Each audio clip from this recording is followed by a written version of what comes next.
In this episode 54 of The Daily Hustle, we talk about differentiation, the fair and effective way to manage your team, from the book Winning by Jack Welch. Also, we discuss a new business venture that we might be getting into. Broadcasting from the box that rocks and Thrive15.com world headquarters, it's The Daily Hustle with Daniel McKenna.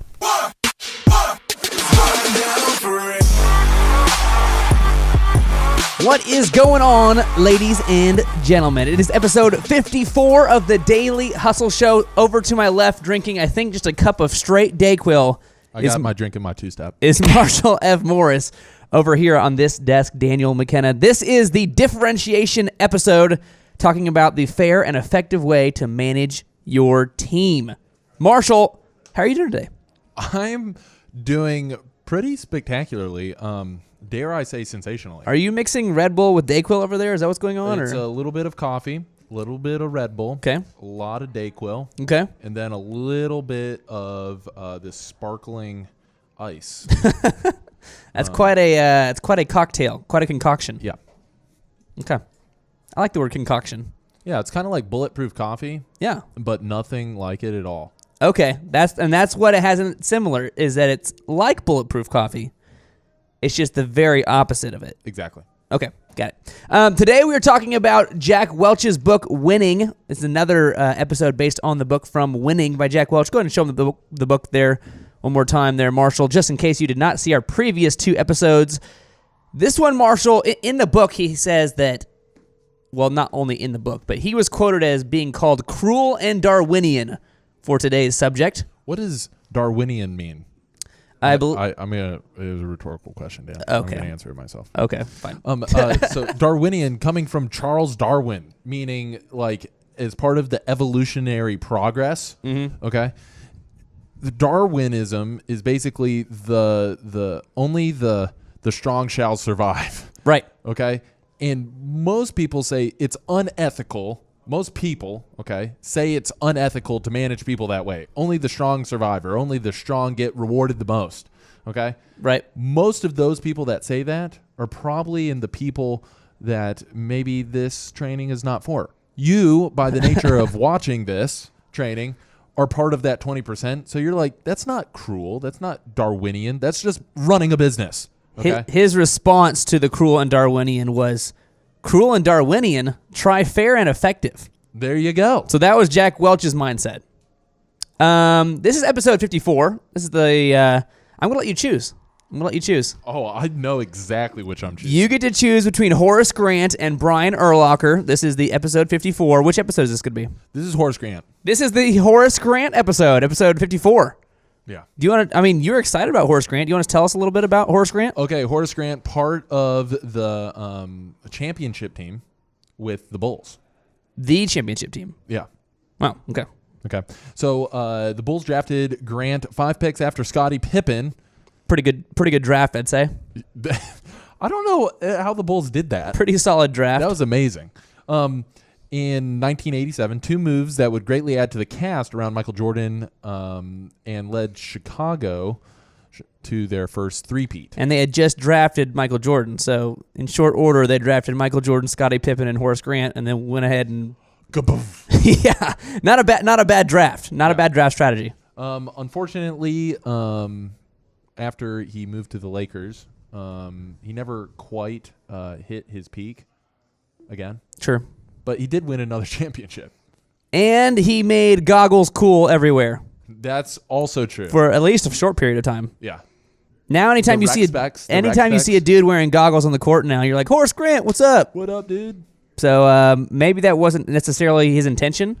Do you want to have his legacy? But we should start a rec spec, company that produces those, and get Horace Grant to endorse it, and that's just our only branding move. And we call him Grant Goggles. Do you think this would be highly effective? Do you think lots of kids all over the nation would start looking for the Horace Grant? Horace Grant. And so he's in because now he's staying relevant with the up-and-coming youth. Sure. And those that can't see very well on the court respect it. Plus, that way, you could also make it attached to a mouth guard, so moms feel good about it. Exactly. Now we're on the right track. Yeah. So you got your goggles. It's attached to a mouth guard. Now your mom doesn't. She's not worried about you. Breaking a tooth or getting poked in the eye. And we give money back to charity. We give 80% of profits back to charity. Wow. This is an aggressive business plan. Yeah. Okay. Well, let's go ahead and talk about today's episode, and maybe we'll have more time to talk about the Horace Grant goggles later on, maybe. We're talking about differentiation, Marshall. Differentiation. And we're talking about how to actually manage your team, how to go about managing your team. So maybe you're the small business guy with 6 people that you work with. Okay. Or maybe you got 20, or maybe you've got 50, or maybe you've got a couple thousand, or maybe if you're Jack Welch, there's literally thousands of people, and he's saying this is how you differentiate your team. Okay? Number 1, the top 20%. You're going to separate these people into 3 categories, by the way. 3 categories. Top 20%. You're going to shower them with bonuses, love, training, rewards to their pocketbooks and souls. There can be no mistaking them. They are the best and are treated that way. Marshall, first of all, how would you identify the top 20%? How do you go about, you say, okay, I've got 6 people or I've got 16 people. These are my top 20%. A couple things. Number 1, they show up before everybody else. They show up before they're supposed to show up. Okay. Okay, that's the first indicator. Second indicator, they complete their task before they're due. Okay. Third indicator is they are a joy to be around. They bring energy. They bring energy. Okay. Okay. Number 4 is other people within the office refer to them for advice or insight without them maybe advertising it. Okay. They're just like, I don't know how to do something. I'm going to ask you, even though you probably also don't know how to do it. You are a problem solver. You are a critical thinker. I'm going to ask you for help. You sort of naturally become the leader. You don't walk around the office saying, ask me things, I know everything. People just kind of naturally gravitate towards you because they figure out this guy knows a lot and he can probably help me. That's right. Talk about the 4 E's, the Jack Welch 4 E's that he uses to identify who in his management he wants to move up, who he wants to promote, how he's this is how he keeps score with them. Mm-hmm. What are the 4 E's? The 4 E's are energy, energize, edge, and execute. Okay? So we're going to break those down. Energy. Does the person bring energy on a daily basis to the workplace? Do they have the energy themselves? Do they come with enthusiasm? Okay? Yep. That's number 1. Okay. Number 2, energize. Okay? Do I energize those around me? Enthusiasm is an important word because enthusiasm is contagious. And so when I am enthusiastic in what I am doing, am I energizing those around me to stay on task, get their jobs done? Am I making the people around me better? And that's different than just me bringing my own energy. That's right. So you look at somebody like Michael Jordan, okay? And one of the things that Michael Jordan did exceptionally well, not only did was he a phenom, was he a special talent, but he made Scottie Pippen very good. He made Steve Kerr very good. He made Horace Grant really good. He allowed the other people around them to get better at what they do. Okay. So energize. 3 is edge. Does this person have the ability to make tough decisions? Okay. The only wrong decision is indecision. But do you have the ability to make a tough decision and live with the consequences despite maybe occasionally not having the necessary information to make that decision? And he talks about, and we talked about this in the previous episode, about how mistakes aren't fatal. And he shares about his previous mistakes. Yeah. We also clarified not trying is different than not getting it right. That's right. Right? But that's what he's talking about, having the edge, to be able to make a decision, to be able to say, okay, these are kind of my options. I'm choosing this one. Let's go. Mm-hmm. Okay, and what's the 4th one? Okay, and then the last one is execute. Bottom line, do they have the ability to get things done accurately and on time? Do they do that or do they not do that? Do they actually do their stuff? Right. Do their ideas come to fruition? Do they see it through? Right. Okay, so energy, energize, edge, and execute. That's how Jack Welch keeps score for his 4 E's. That's how he identifies his top 20%, which we talked about, showering them with bonuses, love, extra training, extra rewards. I thought this was interesting too. There can be no mistaking them. They are the best, and they are treated that way. So everybody else knows too. Everybody else knows these are the top 20. These are the guys, top 20%. Well, why does Sam get that extra? Well, he's Sam. He's more valuable. Is that before we move on here, is that a potential, workplace sort of like, oh man.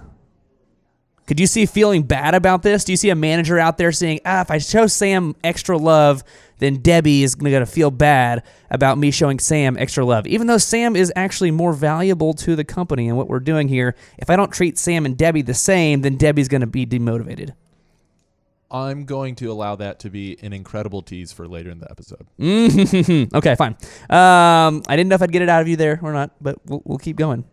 You're baiting me, Dan. I was baiting you. Okay, so the 3 categories, we just talked about the first one, the top 20% and how you're supposed to treat them.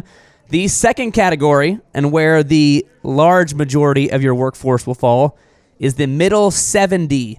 70%. By the way, if you did not watch our previous episodes about leadership, the first rule of Jack Welch's leadership was to always be looking to upgrade your team. Relentlessly upgrading your team, either through training or through getting somebody else in that position. And now we're talking about how do we actually go about this. The middle 70%. You cannot function without their skills, energy, and commitment. Managing in the middle 70 is not about keeping them out of the bottom 10. That's because that's all that's left is 10. It's about identifying the potential top 20 in the group and cultivating them into it. So you've got your top 20. You got your middle 70 who you got to have. You got to have, right? And those are going to be mostly the B players, but you got to have them to run your organization. They're people that, for the large part, are happy to be there. Their life goals aren't to be, necessarily like grow career-wise huge or grow a business huge. They want to work their job and then go home and forget they have a job while they're at home, right? It says it's not about keeping them out of the bottom 10. It's about identifying the potential top 20 in the group, cultivating them into it. Marshall, I asked you who the top 20 was. Who's the middle 70? Who are these people? How do we identify these middle 70 people? So the middle 70 people, if the top 20 are the energy creators, these are the energy consumers. Ooh, okay. They're the ones meeting expectations. They're the ones that are consistently coming in right on time. They're reliable. They do their job. They do their job well, but they're not exceeding expectations. I'm not getting a higher return on investment than maybe what I might expect, okay? You can go out, you can hire another one of these people. But they're the people that you say, here's your job, here's the finish line, it's due Tuesday at 9. Boom. And they're the people that, here's my job, there's the finish line, Tuesday at 9, I'm turning in this project with about the right amount of expectations that was put into it. I'm doing my job. Right. Here's my job. I'm doing that job. I'm taking payment for that job. Here's my job. Here's the finish line. Tuesday at 9. Tuesday at 9. But I'm not at home thinking about how can I do my job better? No. I'm not getting there early to maybe get some more training. I'm not, doing personal development type stuff like listening to audiobooks or whatever it is that gets me going. I might not even care to be in the top 20%. Mm-hmm. Or at the very least, I don't have the skill or the work, ethic, to get there quite yet. I'm going to come back to the middle 70. I care passionate about that in the quotes that are coming up. You're going to come back to it? Yeah. We need these other quotes supporting it. I'm foreshadowing. Four shadows. How many shadows? 4 of them. 4 of them. He's foreshadowing. I'm all foreshadowing. Well, that could mean so many different things. I know. He's very, in favor of shadowing, or he's only shadowing 4s. Yeah.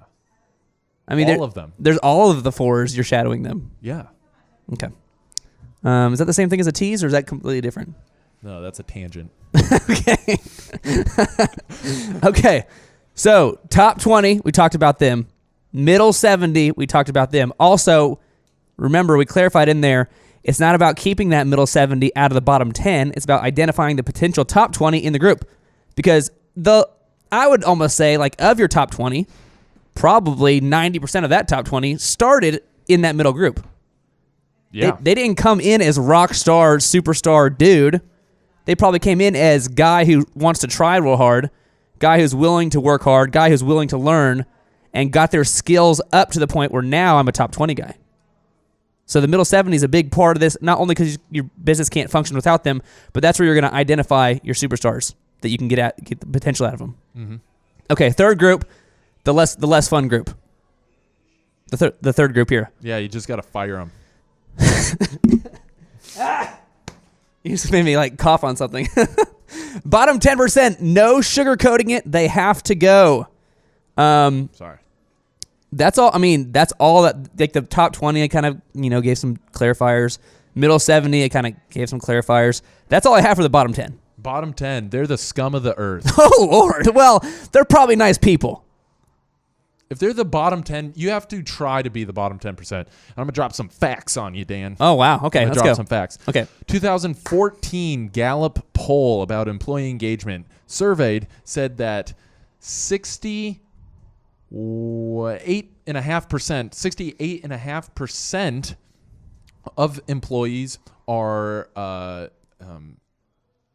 disengaged at their job. So 31.5% of employees Are engaged. are paying attention, Are engaged. are mentally focused, are mentally in it. Yeah. Okay. Of that 68.5% that are disengaged, Yep. 17.5% are actively disengaged. So not only are they kind of floating through their job, they're probably still meeting some deadlines. They're probably still getting most of their work done. The 68.5%. Right. Yeah. Right. And then of that 68.5%, a large chunk of them are actively Looking for things- trying to not do their job. They're looking for things other than their job to be doing. They're trying to take extra sick days. Yes. They're trying to come up with reasons to leave early. Common thing. Oh, my kid is sick today and I have to stay home and take care of him or her. Oh my! This happened with my company last week. Oh my kid got suspended from the bus. It was this whole thing, blah blah blah. I gotta leave at 3. Yeah. And it's never like days in advance. No, Anything it's the that's same. reactive. It's hours before. Yep. So, anyways, Sorry. My best is the best is my kid is planning on getting suspended on Friday, so therefore I need to take off. Anyways, these are the people. Now, the thing about this group of individuals is they know they're the bottom 17.5. They know that they're the bottom 10%. You walk around and your coworkers, you'll know this. It's kind of like you're actively doing things that are against what you should be doing. I don't want to associate with you. That's like 1 in 5 people, 1 in 6 people that are doing this. And so you look around, within most companies, you can point to that person. 1 in 5, 1 in 6 people. That's what typically most businesses, on average, the average business, okay? You're above average. Your business is above average. This is probably not happening to you. But the reason I bring that up is you don't feel bad because these people know that they're wasting company time and resources. So Jack Welch, he says they have to go. You got to cut them in order to make room for more high quality people. So that's why you have to cut them. Now, you can't cut them until you have a replacement. So if you need help finding a replacement before you can cut them, go back to one of the previous episodes. We've recorded it. Go into the video library of the Daily Hustle episodes. You go back, you read the hiring system. We break it down for you. And then let's make moves to get them out of the organization. But unless you're doing this process repeatedly, the consistency and the quality of your people will not change. Hot sizzle. Hot sizzle. I'll give you just a little bit of pushback here. Okay. You want some pushback? If you're prepared for it. Because you were just quoting stats. You're just quoting, scientific facts. Yeah. Just, these are just surveyed facts. That's all you have. Right. Okay. In the book, Jack Welch talked about how he sees all over the place how during either annual performance reviews or just in general, how managers will tell their employees, tell people on their team, how is Bill doing? Yeah, Bill, you're doing fine. Bill, good, good try. Bill, he's a good guy. Bill's a good guy. And Bill's like, how am I doing? And he's like, he's really thinking that's the worst work I've seen. And really he says, well, good job, Bill. We got this part done. We need to do this different. And then it comes time for layoffs. Either the economy turns, or maybe you lose a big client, or maybe the profits aren't there that you thought would be there. And then it's time to lay people off. Mm-hmm. And then the Bills and the Bills of the world are getting laid off, and Bill doesn't know that he's going to get laid off. He doesn't know that he's the bottom 10%. This is just Jack Welch talking here. This is Daniel McKenna. This is Jack Welch talking about here. What is Jack Welch talking about here? He says he sees this. He says he sees this in companies, how the Bills of the world will be down near that 10%, yet the management and the executives don't push it down that you have to get this bottom 10% out. What happens here? Well, false kindness is the same as lying. And so Jack Welch is one of the biggest proponents of candor. So if you're not candid with yourself and with your employees, then you are essentially going around perpetuating lies within your own company. And that's crazy. So you're saying that as leadership, it's your responsibility to make sure the bottom 10% know they're the bottom 10% and then get the bottom 10% out. That's right. You got to make sure that they know they're the bottom 10% in a tactful way. Okay? It's not your job to create the 10%. The 10% will create themselves. It's not your job to go around assigning people to the 10%. Your job is to give them the opportunity to either succeed or fail. And if they choose to fail, that's not your fault. So it's not the active assignment of the employee into the 10%. They will do that themselves. I would argue the only part that you are responsible for as the leader is clearly defining this is what good looks like, this is what non-good looks like. You must be here on time, or you must get stuff done on time, or you must do it with a certain level of quality, or you're setting the rules, right? You're the scorekeeper. You're the scorekeeper. Yeah. So all you can do at home as the leader, you have to make sure you clearly define the rules, make sure you've clearly communicated these are the goals, and then the bottom 10% will reveal themselves. That's right. You just don't want to be in a position where you were kind of vague, you're kind of general, you didn't really tell Bill didn't really know he was doing a bad job, and then you axe Bill. Yep. So I want to get into these quotes. Let's do it. Okay. So the first one is. Well, hang on. I'll read the quotes here, buddy. Because I want to get your thoughts on these. Fine. I want to get your thoughts on these. In my face. Okay. Got a few quotes here from the book. Stealing your thunder. Thunder Dan. Well, I would just be Dan then. Then you're just Dan. Okay, first quote here from the book. He's talking about differentiation. Jack Welch says, I didn't invent differentiation. I learned it on the playground as a kid. What's he talking about? So there's this judgment that's a part of our human demeanor. And as nice or politically correct as it is or not, we pass judgment on others. That's the thing. And that will never change. That's why branding and marketing is a thing. So it's perception, okay? Mm-hmm. Elon Musk says brand is just perception, okay? Branding is just perception. And perception will match reality over time. Sometimes it's ahead, sometimes it's behind, but over time, perception will match reality, okay? And that's what he's talking about here. You don't have to, teach that. Now, there's things to evaluate on and things to not evaluate on that are appropriate and inappropriate items to evaluate on, okay? But the thing is he's saying that he learned it as a kid. It's not like differentiation. There are good kickball players and there are bad kickball players. If you want to win, pick the good ones. Right. Okay. And he talked about, in previous episodes, we talked about how his quote is, the team with the best players usually win. I think it's impossible in a competitive situation like sports or like business to not be to not have be able to differentiate, to not delineate, to not decide you are better than you are. Therefore, I would like person A, please, on my team. There's nothing wrong about that. No. At all. If you want to win, you have to be competitive. You have to have the best players on your team. That's right. Okay. Second quote here. Second quote. Differentiation rewards the members on the team that deserve it. But Marshall, we're all supposed to be equal. No, we're not. We're all supposed to have, if Sam gets a vacation, I get a vacation. There's different you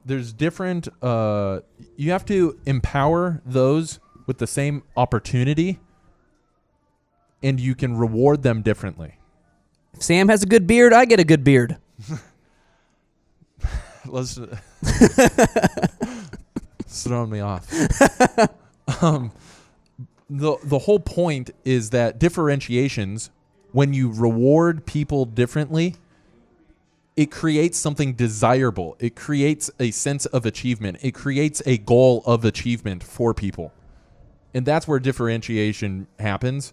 If you're not keeping score, you're like, we won't keep score this year. Right. Who cares what our profitability is? Then it's kind of like, how do you hit profitability if you're not measuring for it? So what you have to do is you have to keep score, and you have to reward the people that put the most points up on the board. It's good. That's all I got on that one.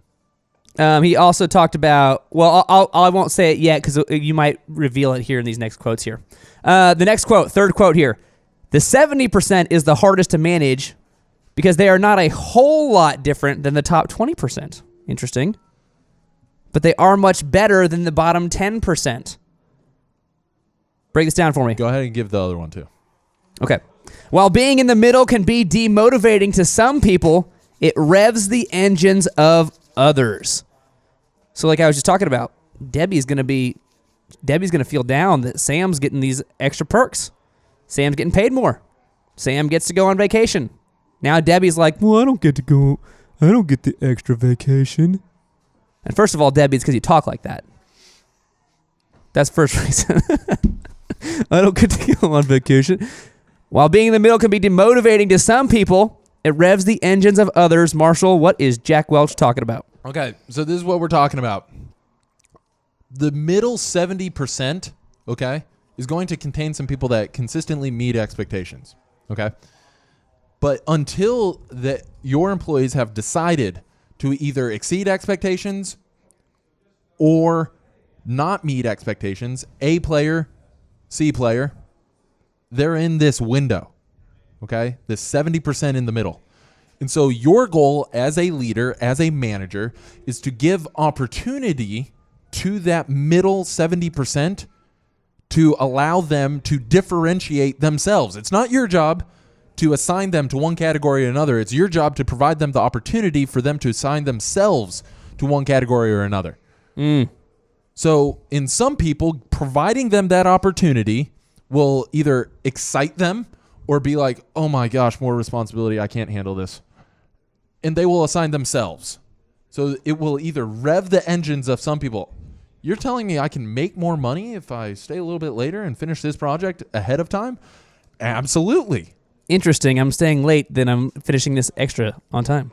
Yeah. Or, it's not due till Tuesday. Got some stuff to get to tonight.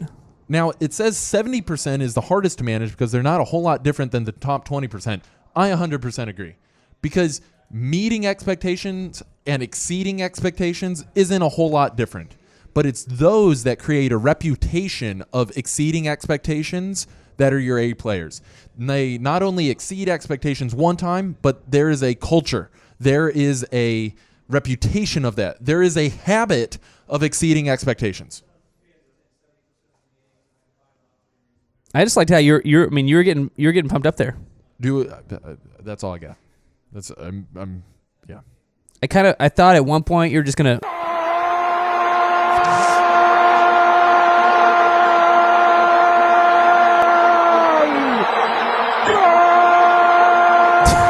I thought you were gonna break out into that at one point.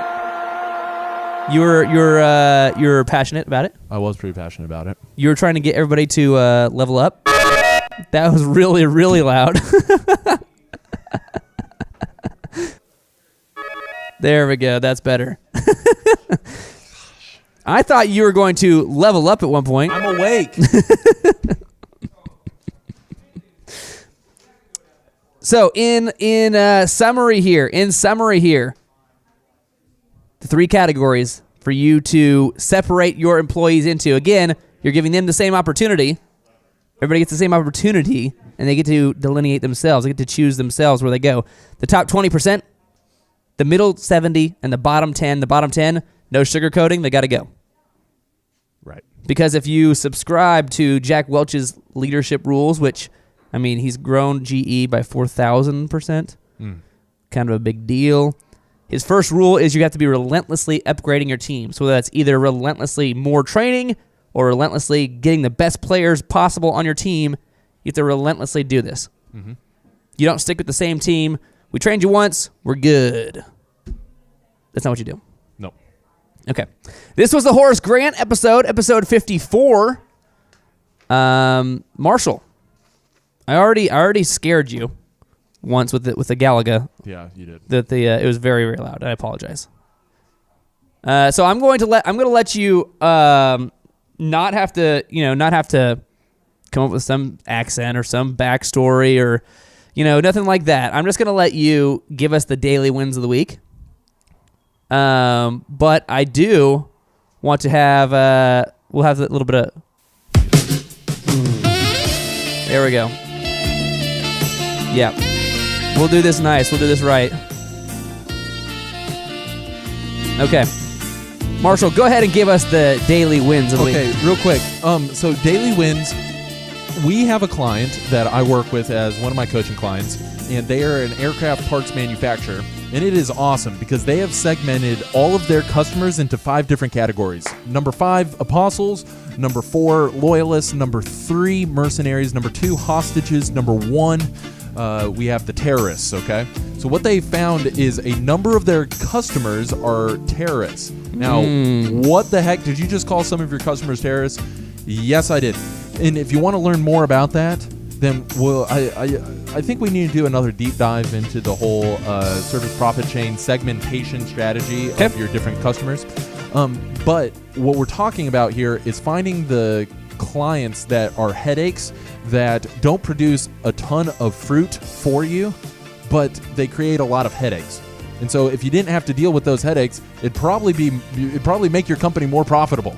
Okay? So what they did is they actually identified some of their customers and they fired those customers.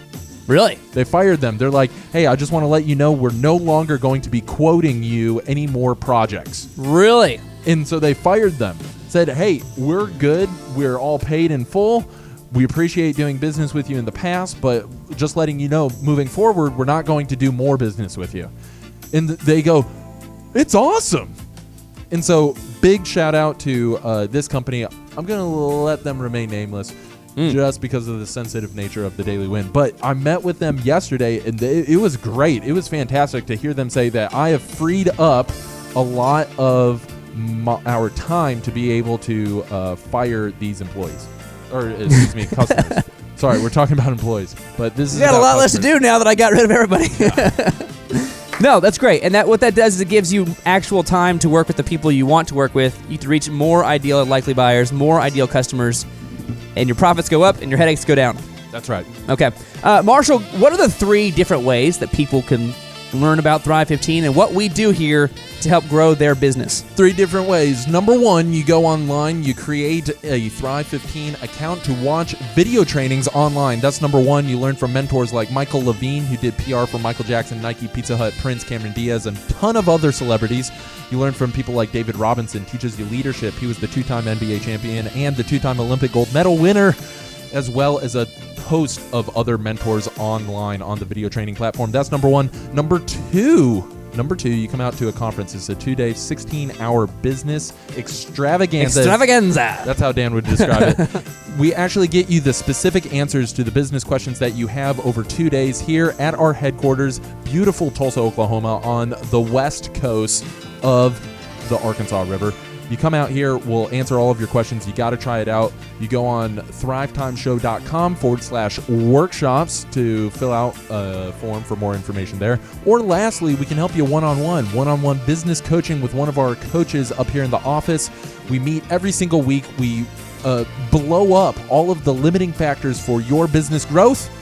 And in order to learn more about that, you go to thrive15.com, you fill out a business evaluation form there, and we will reach out to you to schedule a 13-point assessment.